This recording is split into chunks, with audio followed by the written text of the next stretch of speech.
pour la loc à Paris qui va faire un peu carré.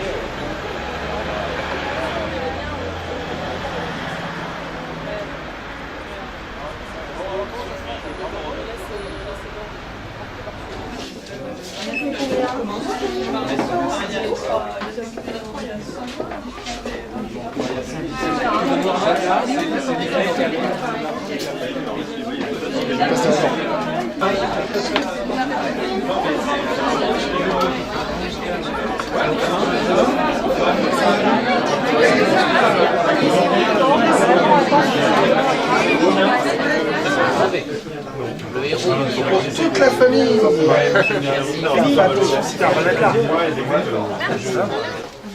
Sous terre, le temps semble s'écouler à une vitesse particulière, différente de celle qui accourt en surface.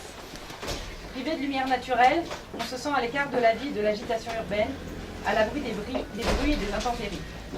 Pourtant, il s'en passe des choses sous terre. Et il y en a des gens qui y travaillent. Perçoivent-ils tous pour autant leur situation de la même manière? Les égoutiers, les puisatiers, les mineurs, ou encore ceux qui œuvrent au sous-sol de ruches bourdonnantes, cuisiniers et commis sous les grands restaurants, employés du courrier ou de l'imprimerie interne sous les grandes entreprises. À Paris, nul ne peut ignorer le métro. Il est dans la vie de tous et de chacun. Entre les moins aisés qui viennent y chercher la chaleur pour tenir la journée ou un abri pour la nuit, les travailleurs qui résument l'emplacement de l'entreprise qui les emploie au temps de trajet en métro depuis leur domicile, et ceux qui se vantent de ne plus avoir à l'emprunter, il fait partie de toutes les existences. Ceux qui prennent le métro ne sont pas des passagers, ni des clients de la RATP. On les appelle les usagers. Je suis conducteur de métro sur la ligne 2. J'ai une longue expérience de la vie sous terre, près de 20 ans. Bien avant que je ne conduise des trains de voyageurs, j'y officiais déjà, vendant des confiseries derrière le comptoir d'une enseigne nationale installée sur le quai d'une grande station, puis des tickets de métro avant de contrôler les usagers, vêtus de l'uniforme réglementaire, et de courir d'un bout à l'autre de la plus grosse station du réseau pour en assurer le bon fonctionnement. Je travaille à Paris, transportant aussi bien les Parisiens pressés que les touristes en goguette. Mais j'imagine que ma situation, à quelques particularités locales près, serait à peine différente dans n'importe quelle autre grande ville du globe. Du moins, l'une des 110 qui ont un métro. Pour vous, le métro n'a pas de visage. Ce sont des trains, des voies, des quais, des couloirs, des bouches, des barrières et des portillons, des tableaux lumineux qui décomptent les minutes, des buzz métalliques à l'entrée de la station et des sonneries à la fermeture des portes, des SDF imbibés que l'on ne veut plus voir. Bonjour madame, bonjour monsieur. Je n'ai pas de travail, je n'ai pas de logement. Si vous pouviez me donner une petite pièce ou un ticket restaurant pour pouvoir manger. Merci madame, merci monsieur. Pour vous, ceux qui font le métro n'existent que quand ça ne va pas. Les jours de grève, de retard ou d'interruption de trafic pour cause de colis suspects. Pour moi, le métro est un travail. Je ne prends pas le train pour aller au boulot. Le train est le boulot. Je suis un visage du métro. Être seul me permet de mieux vous observer. Et je ne m'en prive pas. Je vous observe poser sur le quai. Je regarde vos visages, vos bagages, je note un manteau rouge ou un gros chien. Cela me permet de déceler un comportement à risque ou simplement anormal. C'est ce que l'on me demande d'un point de vue professionnel. Mais c'est surtout formidable de conduire un train qui entre en station à l'heure de pointe, d'avancer au beau milieu de ces centaines de visages impatients, parfois agacés, rouges ou bien emmitouflés, dépassant à peine d'un fouillis d'écharpe et de lainage. Souvent, quand je vous vois tous, ainsi, immobiles, foule compacte et épaisse, je me dis que vous ne parviendrez pas à monter, que certains resteront sur le quai. Mais c'est sans compter sur votre volonté lorsqu'arrive votre métro. Une volonté farouche, bestiale. C'est celui-ci et pas un autre. Je vous observe lorsque vous montez dans mon train. Les portes s'ouvrent et vous vous précipitez. La courtoisie est rarement de mise dans le métro. Si ceux qui doivent en descendre ne réagissent pas au quart de tour, tant pis pour eux. Ils disposaient d'une demi-seconde pour passer sur le quai. Ils n'en ont pas profité. Ils ne peuvent s'en prendre qu'à eux. Je vous vois courir, bondir, surgir d'un couloir, dévaler un escalier. Vous pourriez renverser quelqu'un de moins rapide, être surpris au détour d'un virage. Vous cassez la figure, vous foulez la cheville, vous blessez, pourtant vous foncez. Votre joie est à son apogée si vous parvenez à grimper, comme en train, à la toute fin de la sonnerie de fermeture des portes, si vous sentez le souffle de celle-ci se refermant dans votre dos. On n'est pas loin de la jouissance, pas vrai? Et ensuite vous affrontez, rougeaud mais souriant, le regard des autres passagers. Les sadiques qui auraient aimé que vous arriviez un poil trop tard, juste pour lire la déception dans vos yeux, et voir de quelle manière vous seriez donné une contenance. Les gentils qui se réjouissent que vous soyez montés à temps et vous sourient. Les indifférents qui se contrefichent de vous et vous ignorent superbement. Pourtant, un métro suit l'autre, toujours. Alors pourquoi un tel acharnement? Pourquoi forcer ainsi le passage? Pourquoi courir si vite? Qu'est-ce qui ne pourra pas attendre? Qu'y a-t-il de si urgent? Je vous regarde, parfois amusé, parfois stupéfait, souvent perplexe. Ne pas courir, c'est le meilleur moyen de ne jamais louper le métro. Et, de cette façon, d'être toujours en avance pour le suivant. Je vous observe quand nous roulons.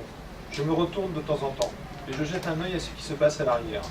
Le pilotage automatique me le permet. Bonjour madame, bonjour monsieur. Je n'ai pas de travail, je n'ai pas de logement. Si vous pouviez me donner une petite pièce ou un ticket restaurant pour pouvoir manger. Merci madame, merci monsieur. Bref, vous vivez derrière moi, pendant que je conduis.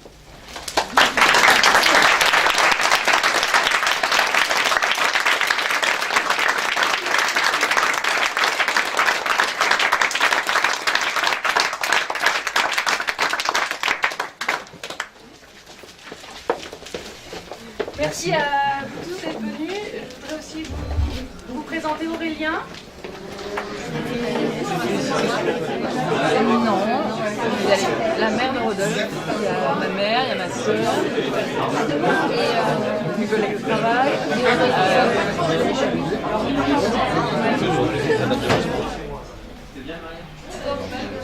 Donc bonjour, donc vous êtes l'auteur de ce livre qui s'appelle Je vous emmène au bout de la ligne. Alors qu'est-ce qui vous a donné envie d'écrire ce livre?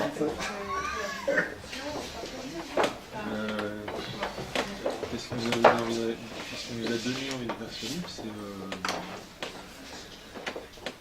C'est en fait quand vous rencontrez des nouvelles personnes dans des soirées ou un dîner ou des choses comme ça, on vous pose toujours un peu le même genre de questions sur votre métier. Donc, la question c'est est-ce qu'il y a longtemps que tu le fais, tu es toujours sur la même ligne, les horaires, tout un tas de questions de curiosité qui finissent souvent sur une question de savoir si vous avez déjà écrasé quelqu'un. Ça, c'est une question qui revient assez fréquemment.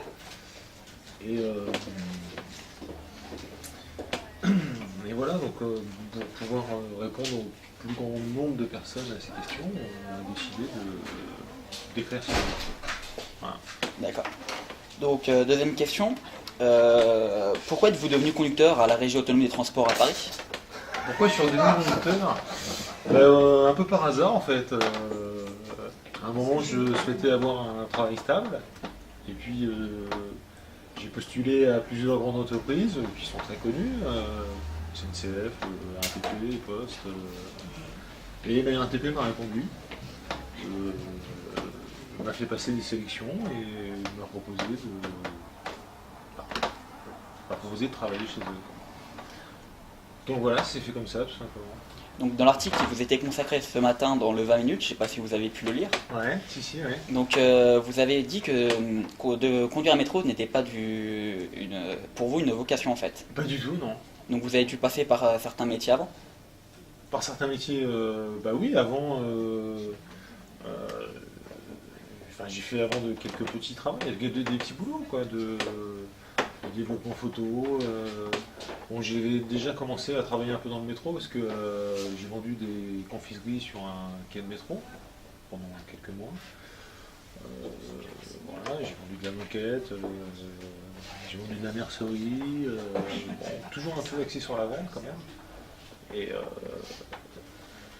voilà, donc à un moment, j'ai souhaité avoir un travail un peu plus stable.